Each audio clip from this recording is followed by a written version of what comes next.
একজন বাবা তার সন্তানদেরকে কতটা ঘৃণা করতে পারলে তার সন্তানদেরকে অভিশাপ দেয় এবং এই কথাটা বলে যে আমি মরে গেলে আমার আত্মীয় স্বজন কেউ যাতে আমার লাশটা ছুঁইতে না পারে। আগে আপনারা ভিডিওটা দেখেন, পরে আমি সম্পূর্ণ ঘটনা করলে বলতেছি। তাকেও যেন আমার লাশ ছুঁইতে না দেয়।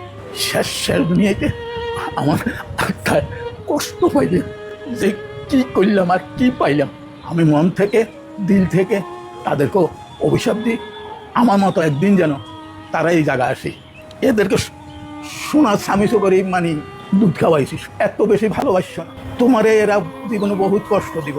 আজ সেই কথা, তাদের কথাটা আমি অক্ষরে ভাই এখানে কিছু কথা, একজন বাবা মাথার গাম ফায়ে ফেলে তার সন্তানদের জন্য, তার ফ্যামিলির জন্য দিন রাত কঠোর পরিশ্রম করার পরে তার ছেলে সন্তানদেরকে ভালো রাখার লাগি কিন্তু দিন রাত 24 ঘন্টা পরিশ্রম করে, তার পরিশ্রমটারে পরিশ্রম মনে করে না। ছেলে সন্তানের মুখের দিকে তাকাইলে কিন্তু তার পরিশ্রমটারে বুঝলা যায়। আর এই বাবা যদি এতটা অসহায় হয়, আর এই বাবাটারে যদি এতটা ছেলে সন্তান ঘৃণা করে, তাহলে কি হয়? এখন কথাটা হচ্ছে, আগে আপনারা বাবার মুখ থেকে সম্পূর্ণ ঘটনাটা শুনেন। করে পাইছি। আমার ভাবিরা কইতো, যখন বস্তা ভরি ভরি টাকা দিছিলাম তখন মানে সব ঠিক আছে, আচ্ছা বুঝলাম ছেলেরা হইতে পারে, এটা মানি নিলাম, কিন্তু মেয়েরা কেমনে হয়? মেয়েরা কেমনে বাপকে এত অস্বীকার করে? মানে আমার জীবনে এই প্রথম দেখলাম। আপনাদের কাছে এবং আইনের কাছে আমি একটা ডায়েরি দিয়ে যাব, এই ডায়েরিটা আপনারা থানায় পৌঁছাই দিন, আপনাদের দায়িত্ব, বুঝছেন? এই ডায়েরিতে আমার সব কিছু লেখা আছে, তারা আমার সাথে কি করছে।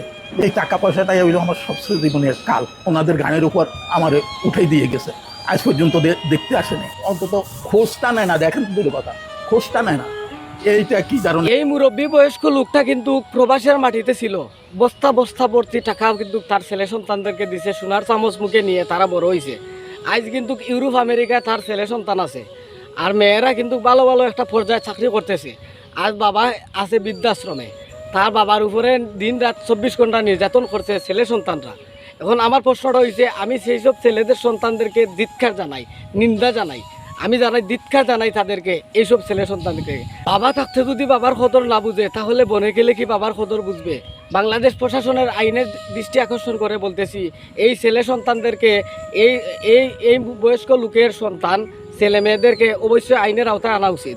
কারণ হচ্ছে, সে একটা ডায়েরির মধ্যে লিখে গেছে তার জীবন স্টোরি। এখন এবং মরার বলছে, একটা কথাই বলছে যে মরার সময় কিন্তু তার লাশটা যাতে তার ছেলে সন্তানরা, আত্মীয় স্বজনরা যাতে ছুঁইতে না পারে। কতটা ঘৃণা করতে পারে তার ছেলে সন্তানদেরকে একবার চিন্তা করে দেখছেন? একজন 70 বছরের বয়স্ক লোক কিভাবে তার সন্তানদেরকে অভিশাপ দিতেছে আর জিও করতেছে। এই অভিশাপে কিন্তু, বাবার অভিশাপে কিন্তু এই ছেলে সন্তানটা ধ্বংস হয়ে যাবে। এটাই আমি কামনা করছি। ভিডিওটা প্রত্যেকটা ভাইয়ে বলতে শেয়ার করিয়ে দিবা, দেখাই দিবা। এই ভিডিওটা কিন্তু এক ঘন্টার ভিতরে কিন্তু 32 মিলিয়ন ভিউ হয়েছে এই বয়স্ক লোকের ভিডিওটা। আর আপনাদেরকে, যারা বাবা দুনিয়াতে এখনও বেঁচে আছে, আপনাদেরকে বলবো ভাই, জীবন থাকতে বাবা মায়ের খেয়াল রাখবেন।